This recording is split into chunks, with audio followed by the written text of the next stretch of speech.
If you want to drastically increase your chances of achieving your goals, there are a few simple, science-backed strategies you can start using right away. The key to success isn't just hard work, it's about implementing proven habits that will keep you on track. Let's dive into 5 powerful techniques that can help you set and achieve your goals more effectively. Now, obviously, when it comes to actually setting and achieving goals, generally the thing that separates people who do achieve their goals from the people who don't is the action that they're actually putting into them. But if you look at the science, there are actually 5 relatively straightforward things you can do to stack the deck in your favor. Call them hacks, call them habits. They don't take very long, but they will massively boost your odds of actually achieving the goals you set. If you're already doing all 5 of these things, fantastic, you're winning.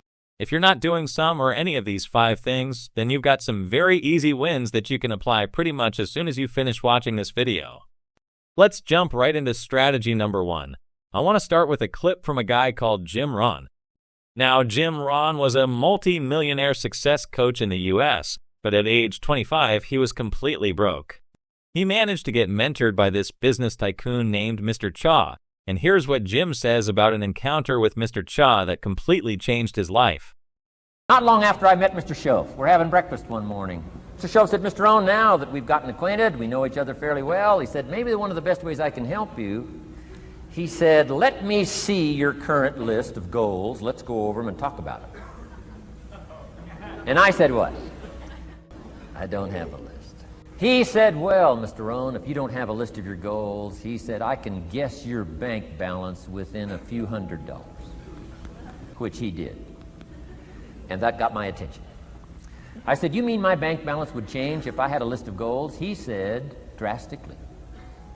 So that day I became a student of setting goals. And I've used it to dynamically affect my life. I've taught it to some of my business colleagues. We use it to do business around the world. Setting goals. Now, I'm curious, do you have a list of goals written down somewhere? Could you bring them up if someone asked you to see them? You might be thinking, this sounds too basic. Surely it can't be as simple as just writing down my goals. But there's actually solid research to back this up. Let me draw your attention to a study from the Dominican University. They tested whether writing down your goals compared to not writing them down improved the chances of achieving them. The results were striking. The group that wrote down their goals was 42% more likely to achieve them compared to the group that didn't. So the evidence-based strategy number 1 for achieving your goals is simply writing them down. It doesn't matter what format you use. I personally like to use a Google Doc called Goalkeeper, and I set quarterly goals instead of annual ones. I refer to my quarterly goals as quarterly quests and set about 3 or 4 goals every quarter. If I set more than 4, I find I don't make enough progress on each one. 2. Look at them every week. Moving on to strategy number 2, looking at your goals every week. Now, this strategy hinges on something called the reticular activating system, RAS, a bundle of nerves at the base of your brainstem that acts as a filter for what information your brain pays attention to.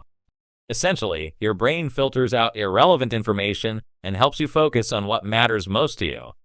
For example, let's say you're thinking about buying a Fiat 500. Suddenly, you start noticing Fiat 500s everywhere. That's your RAS at work, helping you notice things that align with your goals and priorities. So, strategy number 2 for improving your goal achievement is to look at your goals every single week, if not every day. One common mistake is that people set goals at the beginning of the year and then never revisit them. If you review your goals every week, you're leveraging your RAS to stay focused. I personally review my goals every week as part of my weekly reset. I ask myself, what were my quarterly quests and how are they going? It doesn't take long, but it gives me that reminder to stay on track. Now let's move on to strategy number 3, monitoring your progress. A meta-analysis of 138 studies with nearly 20,000 participants found that regularly monitoring your progress greatly improves the chances of achieving your goals. I personally do this during my weekly reset by asking, how are my quarterly quests going? I also track my weekly priorities and monitor them daily in my morning manifesto. Using a to-do list app like Things3, I update my projects weekly and check my progress by assigning red, yellow, or green emojis to tasks based on whether they're on track. This simple act of tracking progress can significantly improve your chances of success. Strategy number 4 is to visualize obstacles. This concept comes from psychologist Gabrielle Oettingen, who developed a technique called mental contrasting. This method involves visualizing both the desired outcome of your goal and the obstacles you might face along the way. Research shows that this technique increases the likelihood of success. For example, if your goal is to write a book, you might visualize the reward of finishing the book, but also anticipate obstacles like time management or writer's block. The final step is to make a plan to overcome those obstacles. You can apply this WOOP method: wish, outcome, obstacle, and plan to any goal you're working on. Strategy number 5, tie your goals to an identity. This is backed by a study where participants were asked, "Will you vote in this election?" versus, "Will you be a voter in this election?" The people who were asked the second question, "Will you be a voter?" were more likely to vote. The key difference is that one question connects the goal to an identity, while the other just asks for an action. So, to improve your goal success, find ways to tie your goals to your identity.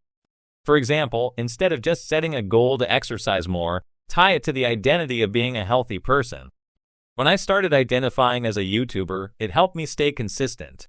The more you tie your actions to who you are, the more likely you are to follow through.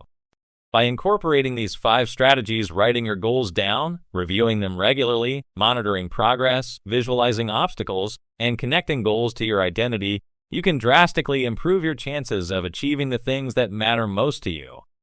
If you like this video, you might also enjoy one about how you can rebrand your life in 10 weeks and level up by 2025. Give this video a like and subscribe to the channel. I'll see you in the next video.